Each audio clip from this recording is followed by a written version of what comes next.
जय श्री कृष्ण. आजच्या नवीन एका मिनी ब्लॉगमध्ये स्वागत आहे. हा व्हिडिओ खरं तर पुराणा आहे, परंतु आज म्हटलं तो एडिट करून अपलोड करून द्यावा, मला गॅलरीमध्ये सापडला. तर मी आधी साबुदाणा भिजत घालून घेतला, त्याच्यामध्ये मीठ टाकलेलं आहे. मीठ आपल्याला कमीच टाकायचं आहे, नाहीतर ह्या चकल्या आहेत ना कालांतराने खारट होतात.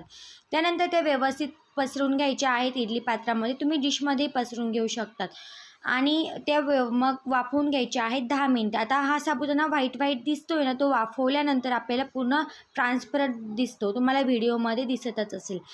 त्यानंतर ह्या पापड्या ना तुम्ही जर तळल्यात ना तर त्यांची साईज खूप छोटी असते, परंतु तळल्यानंतर खूप मोठ्या होतात ह्या पापड्या. त्यानंतर इथं मी खीर बनवून घेतली त्याच साबुदाण्याची, त्याच्यामध्ये मीठ आणि पाणी ॲड करून थोडी एक्स्ट्राची बनवून घेतली.